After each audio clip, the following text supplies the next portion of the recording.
A'udhu billahi minash shaitanir rajim. Bismillahirrahmanirrahim. Me emrin e Allahut mëshiruesit mëshirbërësit. Allahun e falenderojmë prej tij, falje, ndihmë, udhëzim dhe shpëtim kërkojmë. Salavat dhe selame qofshin për edukatorin e njerëzimit, mëshirën për mbar botrat. Selame qofshin për familjen e tij të pastër, shokët e tij besnik dhe mbi gjithë ata që e ndjekin dhe do ta ndjekin rrugën e pejgamberit sallallahu ta'ala alaihi wasallam deri në ditën e Kiametit.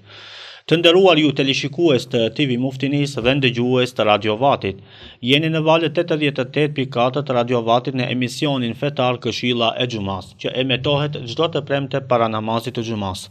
Unë udhëheqësi i emisionit Irfan Sulejmani, referent në Muftinin e Shkupit, ju përshëndes me përshëndetjen e ngrohtë islame. Assalamu alaikum wa rahmatullahi wa barakatuh. Paqja, mëshira dhe begatit e Allahut qofshin mbi të gjithë ju. Misafir të sotëm kemi hoxhën e nderuar Shaban Efendi Tahiri, imam në xhamin Recep Mamuti të fshatit Lok. Hoxhë nderuar, mirëserdhet në emisionin tonë të radhës Këshilla e Xumas. Mirëse ju gjetëm dhe faleminderit për ftesën që këto momente dhe çastet i ndajmë bashkë. Amin. Të nderuar teleshikues të TV Muftinis dhe ndëgjues të Radio Vatit, pasi që jemi në muajin e shenjtë të Ramazanit, jemi në ditët e fundit të muajit Ramazanit, tema e sotme që do të elaborojmë së bashku këtu me hoxhën e nderuar është nata e Kadrit. Hoxhë nderuar, si për fillim, çka e dallon natën e Kadrit? Fillimisht, a'udhu billahi minash shaitanir rajim, bismillahirrahmanirrahim. Alhamdulillahi rabbil alamin, wassalatu wassalamu ala sayidina Muhammad, rabbi shrah li sadri wa yassir li amri. Wahlul uqdata min lisani yafqahu qawli. Falëndrimet tona i takojnë Allahu xhaleshanhu, salavatet qofshin mbi Muhammedin sallallahu alaihi wasallam. Pasi jemi në fundin e muajit Ramazanit dhe ajo që e dallon muajin e Ramazanit fillimisht prej fillim Allahu xhaleshanhu tregoi se shehru Ramadan alladhi unzila fihi al-Quran, pra muaji Ramazanit është që në të zbriti Kurani. E tash kur zbriti Kurani brenda Ramazanit, se Ramazani tash ka 30 ditë apo 29. E tash kur zbriti Kurani brenda Ramazanit. Këtë Allahu xhaleshanhu e sqaroi në Kur'an po ashtu. Dhe Allahu xhaleshanhu në dy vende në Kur'an thot inna anzalnahu fi lejletil qadr, në ajetin e parë të surës 4, dhe në ajetin e tretë të surës Duhan thot inna anzalnahu fi lejletin mubareke. Pra të dyja kanë parafërsisht një strukturim të fjalës dhe Allahu xhaleshanhu tregon se është i zbritur pra në një natë të begat. E në ajetin e surës 4 thot kemi zbritur në natën e Kadrit. E pra ajo që e dalloi ka dhe që i jep vlerë këtij muajit Ramazanit, që e bën muajin e Ramazanit të dalluar është Kurani. Po ashtu nata e Kadrit që është prej gjitha netëve tjera të dalluara, ajo që e dalloi ka është nata e Kadrit. Po arsyeja pse u dalloi Kadri pra është në të filloi të zbritja e Kuranit. Arsyeja pse u dallu dita e Arafatit është se në atë ditë u përmbyll shpallja e Kuranit. Arsyeja pse Muhamedi alayhis salam u dallu pi gjithë pejgamberëve është se ati i zbriti Kur'anin. Arsyeja pse meleku Xhibril u dallu prej gjithë melekëve se ai ishte që e zbriti Kur'anin. Arsyeja pse u bë Mekja e dalluar është se ati filloi do thotë të zbresë Kur'ani. Arsyeja pse Medinja u bë e dalluar është se edhe aty do thotë u përmbyll shpallja e Kur'anit. Pra gjithçka që ka lidhje me Kur'anin do thot ka marrë një vlerë të veçantë. Arsyeja pse prej gjitha kodrave u dallu Xhebeli Nur, do thot, është se aty filloi shpallja e Kuranit. Pra gjithçka që ka të bëje me Kuranin ka marrë një vlerë të veçantë në historinë islame. Prandaj edhe ne i dallojmë dhe i madhnojmë ato net. Pra sa i përket natës së Kadrit, Allahu xhaleshanuhu tha se inna anzalnahu fi lejletil qadr, do thot ne kemi zbritur atë në natën e Kadrit. E tash për sa i përket a ka zbritur Kurani, do thot i tëri në këtë natë, do thot si thot Abdullah ibn Abbas radhiyallahu anhu, i cili e mba këtë qendrim, do thot se në natën e Kadrit Kurani ka zbritur i tëri për një herë prej Lauhi Mahfudhi në qiellin e dunjas. E pastaj përgjatë 23 viteve ka zbritur do thot ajet për ajeti sipas nevojës, ndërsa i gjithi për një herë në natën e Kadrit ka zbritur do thot në natën e Kadrit do thote në qiellin e dunjas prej Lauhi Mahfudhi. Mendimi i dytë është që e ka edhe një prej dietarëve të mëdhej të gjeneratës Etbai Tabinëve dhe Tabinëve, do thot në këtë periudhë është ky dietar Shabiu. Dhe ky thot se fillimi i shpalljes së Kuranit kur Muhamedi alayhis salam gjendi në shpellën Hira, dhe u shpallën 5 ajetet e para të surës Alek. Këtu ishte thot Muhamedi a.s. në shpellën Hira në natën e Kadrit. Thot dhe këtë natë filloi do thot shpallja e Kuranit 5 ajetet e para të surës Alek. Pra, shohim se në mesin e dietarëve ka mendime se a ka qenë do thot Muhamedi a.s. në shpellën Hira në natën e Kadrit kur ju shpallën 5 ajetet e para, apo si thot Abdullah ibn Abasi se Kurani natën e Kadrit si tërsi zbriti prej Lauhi Mahfudhi në Beitul Izze do thot në qiellin e dynjas e pastaj ka zbritur për gjatë 23 viteve. Po sidoqoftë do thot nata e Kadrit Allahu xhaleshanuhu e potencon se ka ndërlidhshmërinë e ngushtë me zbritjen e Kuranit. E tash për sa i përket kësaj pjesës në surën Kadr, inna anzalnahu. E tash kjo huja ulemat pak edhe këtu kam pasur disa divergjenca dhe dallime sa a ka të bën kjo me natën e Kadrit, do thotë me Kuranin, apo ka të bën me diçka tjetër. Shumica e dietarëve, shumica e mufessirëve thonë se inna anzalnahu, do thotë kur thotë Allahu xhalesha e kemi zbritur atë, ka të bëjë me Kuranin. Pra e kemi zbritur Kuranin në natën e Kadrit. Po Imam Maturidiu, një prej dietarëve të mëdhej të Ehli Sunnetit dhe autor i tefsirit të njohur të Ulat Ehli Sunne wal Jamaat, ky thot se ka dhe mendime tjera sa i përket kësaj pjesës atë, pra e kemi zbritur atë. Ai thot se në këtë natë thot ka zbritur paqja, selami. Selamun hiya hatta matla'il fajr. E thot ky selami është ajo që Allahu xhalesha thot inna anzalnahu, e kemi zbritur atë, pra e kemi zbritur qetësinë, e kemi zbritur do thot mëshirën dhe paqen në natën e Kadrit. Kjo është pra një mendim të cilën ai e sjell sa i përket do thot kësaj pjesës se a është vetëm enkas për Kuranin apo ka të bëjë edhe për diçka tjetër. Dhe Imam Maturidiu thot se ka mendim shumica e përmbajnë do thot se folën për Kuranin, po ka mendime edhe të mufesirëve tjerë të cilët thonë se kemi zbritur paqen, pra selamin e kemi zbritur në natën e Kadrit. Sa i përket një tefsirit tjetër, që është autori edhe ai prej dietarëve të njohur Hanefi, Alusi, edhe ky në tefsirin e vet, sa i përket kësaj pjesës hu, thot inna anzalnahu, do thot e kemi zbritur atë, kjo pjesës thot ka të bëjë me Xhibrilin alayhis salam. Sepse në natën e Kadrit Allahu xhalesha tenazzalul malaikatu war-ruhu, thot e zbresin melekët edhe Xhibrilin. Dhe thot këtu te kjo pjesë thot ka të bëjë me Xhibrili, pra e zbresin në natën e Kadr melekun Xhibril, sepse meleku Xhibril kjo është një nderim, do thot që të zbresë ky melek, sepse ky melek në tokë ka zbritur vetëm për pejgamberët. Po, kur është shpallur do thot pejgamberëve. Dhe vetëm për hatër pejgamberëve do thot edhe kontakt me pejgamberët kur ka pasur, ka zbritur në tokë. Përndryshe nuk ka ardhur.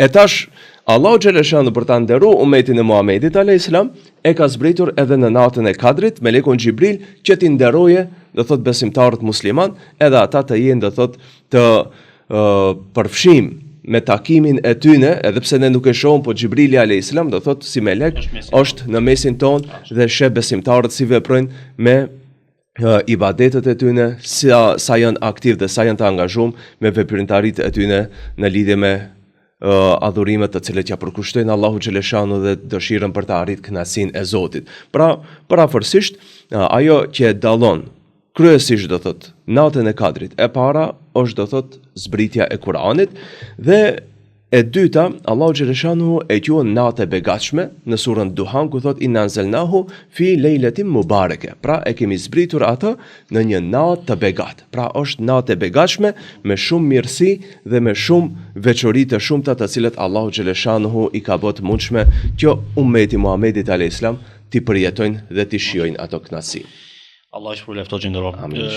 O gjendero, pasi që Allahu xhaleshanu e ka veçuar këtë natë, ka vlerësuar këtë natë madhështore, mund të na tregoni se me çka e begatoi Allahu xhaleshanu këtë natë? Po. Allahu xhaleshanu këtë natë e veçoi me shumë gjëra. Do thot, ajo më madhështoria është të zbret mrekullia më e madhe që Allahu xhaleshanu ka zbrit. Gjithë mrekullitë e tjera janë askundin nga mrekullisë së Muhamedit alayhis salam që është Kurani, pra zbritja e Kuranit dhe kontakti i parë i bëm do thot dhe i fundit në mes qiellit dhe tokës që t'jesë do thot Kurani, libri madhështor në mesin ton të lexohet deri në fundin e botës. Ajo që e dallon është se kjo natë, pra nata e Kadrit, është më e vlefshme se një muaj. Khairun min elfi shahr, thot Allahu xhaleshan në surën 4, do thot është më e mirë se 1000 muaj. Nuk thot është e barabartë me 1000 muaj. Po është më e mirë. Eta është 1000 muaj, janë prafërsisht 83 vjet e 3 muaj, do thot nëse e kthejmë në vite. Por Allahu xhaleshan thot khairun, nuk thot e barabartë, po thot është më e mirë. Eta është sa është më e mirë? Allahu alem. Do thot ne nuk e dim se sa është vlera e natës 4, po do thot nuk është më pak se 1000 muaj. Është më shumë se 1000 muaj.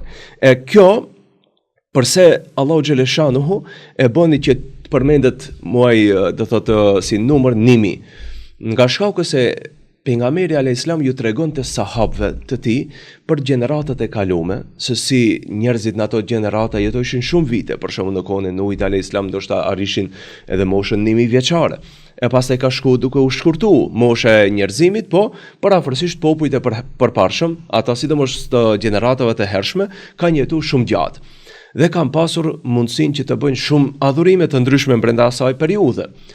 Edhe pejgamberi alayhis salam përgjatë kohës të cilën e kalonte duke treguar sahabëve për ata gjeneratat e përparshme, sahabët u mahnitshëm se si kanë jetuar aq shumë dhe sa kanë pas mundësi do thotë të bëjnë gjatë kohë ibadet. Dhe i thanë pejgamberit alayhis salam, ja Rasulullah, po ata që kanë bërë 500 vjet ibadet, 600 vjet, 700 vjet, si do të jetë halli jon, kur do t'i mbrim ne ata? Do thotë ne që jetojmë ka 70, 80, do thotë edhe sahabët e kishin moshën sikur ne që sot jetohet mosha mesatare në mes 70-80 parafërsisht. E thanë si do t'i mbrim ne ata? Do thotë adhurimin e tyre ne s'mund ta mbrim asnjëherë. Ata kanë pas rastin të falin 500 vjet namaz, të japin 500 vjet sadakat, bëjnë do thotë agjerim 500 vite. Ne kur do ta mbrim me 70 vjet? Ose 60 ose 80? Dhe pejgamberi alayhis salam, Allahu xhaleshanuhu i tregoi se ju e keni natën e 4. Khairun min elfi shahr, e cila do të jetë më e hajrit se 1000 muaj apo 83 vite. Pra, ti veç me një natë mund ta mbrinsh ibadetin e një jetës tonë, që e kalojmë do thot me 80 vite parafërsisht. Po nëse ne për çdo vit e arrijmë natën e 4, këto shumëzohen. Dhe çdo vjet, nëse e mbledhim ka 83 vjet këtë vit, 83 vjet vitin e ardhshme, dhe përgjatë gjithë jetës tonë ne ndoshta bile te kalojmë jetën, atë jetë gjatësinë e tyre me adhurime. Ndoshta me jetë, me vite së një mbrim, ama me mundësinë e mbushjes së adhurimeve kemi mundësi do thot ta mbrim. Pra, kjo është ajo veçoria e parë që Allahu xhaleshanu e bën thot në natën e 4 që të konsiderohet më e vlefshme se 1000 muaj. Po ashtu, në këtë natë, do thot nëse ne e kalojmë me angazhime të adhurimeve të ndryshme, Allahu xhaleshanu e bën shkak që të na falen mëkatet. Dhe është një hadith i njohur të cilën e transmeton gjendet edhe te Buhariu dhe Muslimi, ku pejgamberi alayhis salam thotë se kush falet, pra kush ngritet për adhurim, pra kjo ngritja, ulemat pastaj kanë sqaruar se ka të bëjë dhe mend kame ku e përmend pejgamberi alayhis salam, nuk ka të bëjë me ngritjen në kam kështu vetëm fizikisht, po ngritjen për t'u fal dhe për ta gjallënuar do thot natën e 4 me adhurime të ndryshme. E tash, kush ngritet pra në natën e 4 për ta dallu këtë natë me adhurime, me iman dhe me shpresë Allahu xhaleshanu thot do ta shpërbleje, thot pejgamberi alayhis salam gufira lahu ma taqaddama min dhanbi, thot do t'i falen mëkatet e mëparshme që i ka bë. Pra, jo vetëm që ne shpërblehemi për adhurimet, e shohim se te pika e parë e përmend se na shumëzohen veprat e mira, po nga ana tjetër edhe na falen mëkatet. Pra, nëse ne e arrijmë ta qëllojmë natën e 4 dhe bëjmë adhurim, çka kemi bërë deri këtë vit, do thot Allahu xhaleshanu na i fal. Po nëse arrim të kapim do thot edhe ta hasim edhe vitin e ardhshëm, përsëri e gjallënojmë me adhurime të ndryshme, përsëri do të na falen gabimet që i kemi bërë deri në atë çast. Pra, në këtë mënyrë, nëse ne për çdo vit angazhohemi që ta gjejmë natën e 4, atëherë Allahu xhaleshanuhu do thot na falen mëkatet ashtu siç potencon në hadith pejgamberi on sallallahu alaihi wasallam. Po ashtu, sa i përket veçorisë tjetër, Allahu xhaleshanuhu tregoi se në këtë natë tenezzalul melaike war ruh. Zbresin thot melaqet. E tash, në përgjithësi, melaqet të shumta e mbulojnë dhe mbushin sipërfaqen e tokës në atë natë në krye me melekun Xhibril. Dhe ulemat pastaj kanë sqaruar se sa i përket kësaj zbritjes së melekëve, këta do thot hecin rrugëve, edhe kërkojnë, do thot njerëz të cilët gjallënojnë një, do thot natën e Kadrit me adhurime dhe i përshëndesin, selam. Do thot ulemat kanë thënë se është selam, nga shkaku se melaqet i përshëndesin me selam. Disa dietar tjerë kanë thënë se melaqet përshëndesin njëna tjetrën me selam.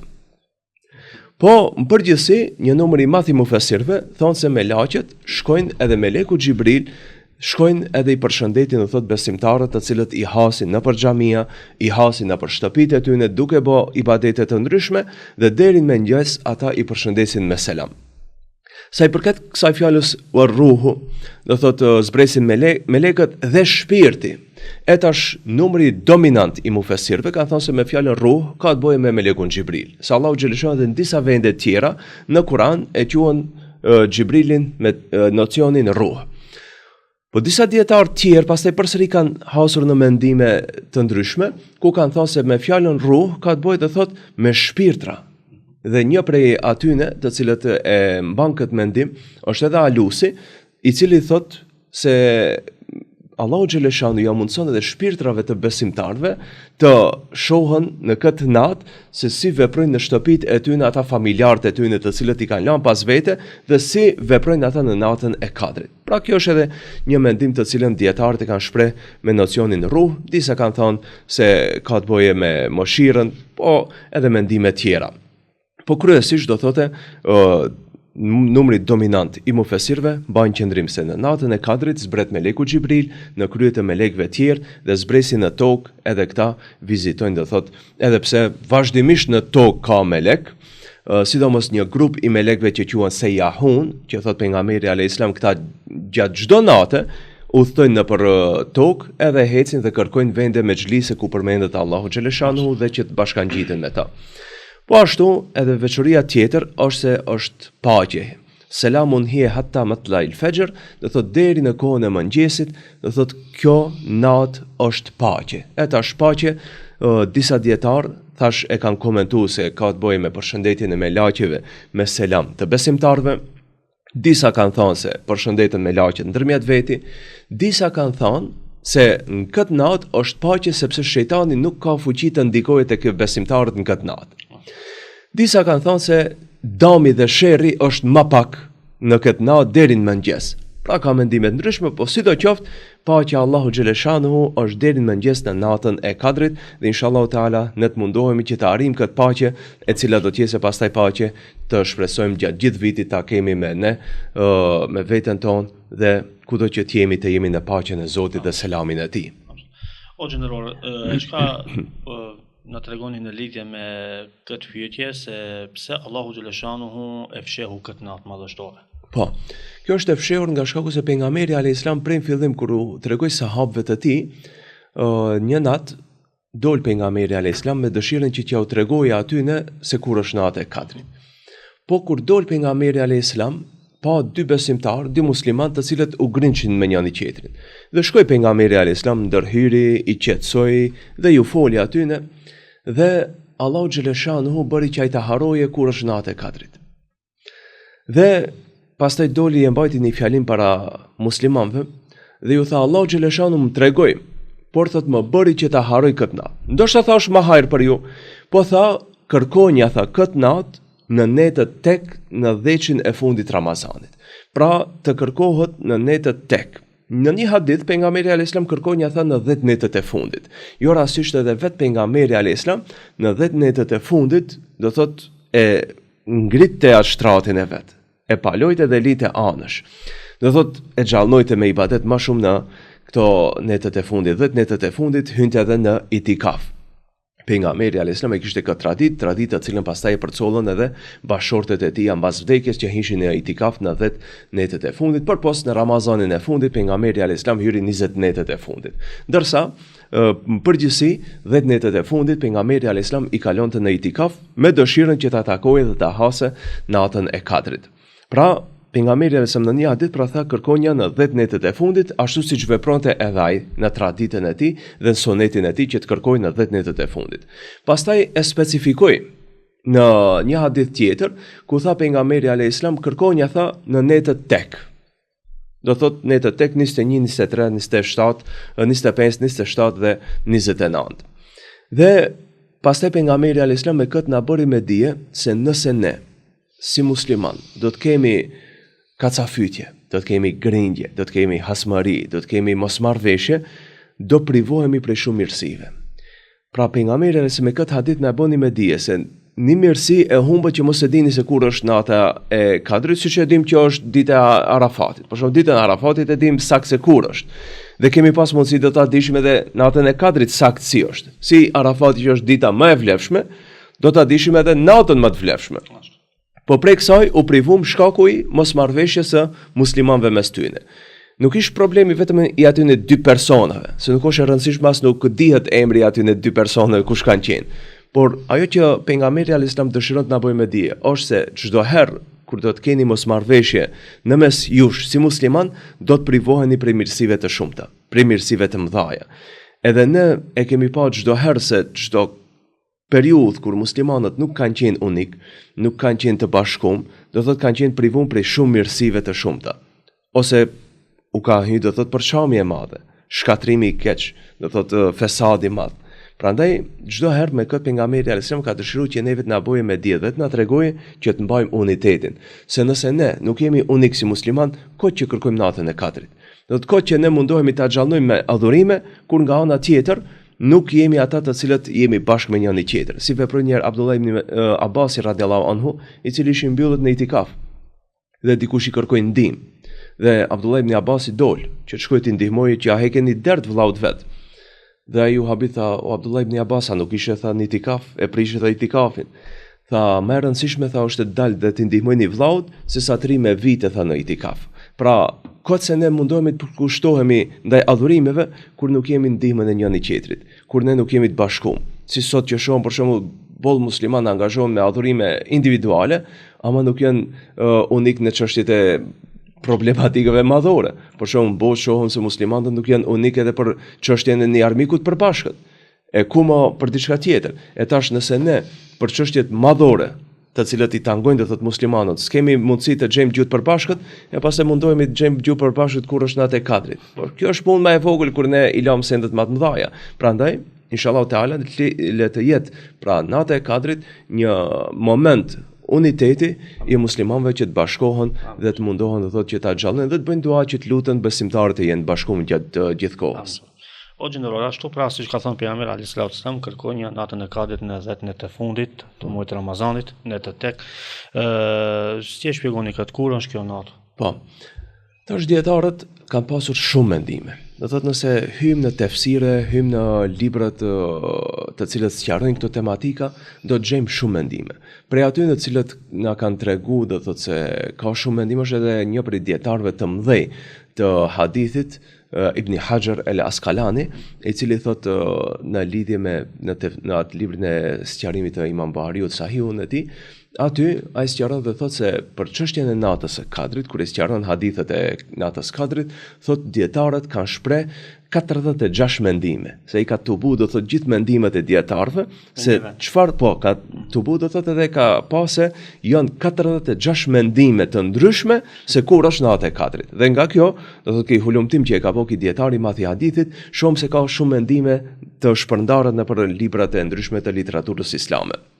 Por ajo që është më e njohur, do thotë dhe më shumti që mbajnë mendimin, është të kërkohet në netët tek në 10 ditën e fundit. Po pastaj disa prej sahabëve, do thotë kanë përcaktuar një natë brenda këtyne tekit të 10 ditëve të fundit. Dhe disa kanë aluduar më shumë te 25-shi, disa te 27-shi, disa te 23-shi. Po më shumti, shumica e ulemave, do thotë, sidomos edhe në kohën e sahabëve, pastaj edhe në kohën e gjeneratëve të mëvonshme, do thotë kanë anu në 27-ën. Një prej tyre është edhe Ubej ibn Kabi, Muaviu dhe shumë të tjerë. Për shembull Muaviu e përcjell një hadith të cilin e regjistron në Abu Davudi në Sunenin e tij, se edhe vetë pejgamberi alayhis salam ka thënë se kërkon një natën e Kadrit në natën e 27. Edhe pse ky hadith ka dobësitë e tij, se të kishte qenë hadith mutawatir për shembull se sahih, atëherë s'do kishte më dilema dhe s'do kishte diskutime. Po shkaku i dobësisë së hadithit, do thotë po dietarët janë mbështet disa te ky hadith se pejgamberi alayhis salam ka aluduar te 27-shi. Ubej ibn Ka'bi radiallahu anhu, prej dietarëve të cilët sahabe, ka qenë një prej më të dishmeve dhe ka qenë prej lexuesve më të mirë të Kuranit. Ubej ibn Ka'bi ka thënë me bindje se është në natën 27. Bile kur thonte se është në natën 27, as nuk thonte inshallah. Dhe tjerët për rreth i thonë, a nuk thot inshallah, thotë jo. Do thotë ishi bindet se është natën e 27. Po ashtu Imam Nesefiu e përcjell si mendim të Imam Ebu Hanifës, se dhe Imam Ebu Hanifja ka mbajtur qëndrim se nata e Kadrit është në natën e 27. Prandaj edhe në shumicën e xhamive tona, pra edhe përgjithësi te popullata jon, është një bindje, do thotë është si fokus, do thotë se nata e Kadrit është në natën e 27. E tash, nëse është e mundshme besimtarët musliman, nëse kanë vullnet, që ta kërkojnë në 10 netët e fundit është më mirë. Se nuk i di, do thotë nuk është e garantuar dhe nuk është e sqaruar 100%, do thotë se në cilën natë. Është siç e dim për shembull kur është ditë e xhumat, që nuk kemi dyshim, ose që e dim kur është dita e Arafatit, këtu nuk kemi dyshim, ama për natën e Kadrit është lënë një hapësirë e kërkimit. Do thotë siç është leju, do thotë, apo siç është bën që në ditën e xhumat jesë ai çasti pranimit duave i pa definuar, ashtu edhe nata e Kadrit është lënë e pa definuar që muslimanët të angazhohen, do thotë muslimanët të përpiqen pak edhe të mundohen ta gjejnë atë. Pra, më e mira është të kërkohet në netët 10 netët e fundit. Po nëse dikush nuk ka energji, dhe nuk është me mundësitë e tija që të mundet ta kërkojnë në 10 netët e fundit të përkushtohet çdo natë, pra me ibadet, atër është mirë në netët tek. Po nëse edhe netët tek nuk ka mundësi t'i gjallënon me lexime të ndryshme të Kuranit, do thotë me dhikre e namaze, atër është mirë, do thotë të fokusohet edhe te 27, me shpresë që ta takojmë këtë natë dhe të lutemi Allahu xhaleshanu që të kemi bë vepra të mira që Allahu Teala na e pranon në këtë natë. Ose i nderuar, pasi që jemi në minutët e fundit të emisionit, për fund, çka preferohet për besimtarin të veprohet në lidhje në këtë natë?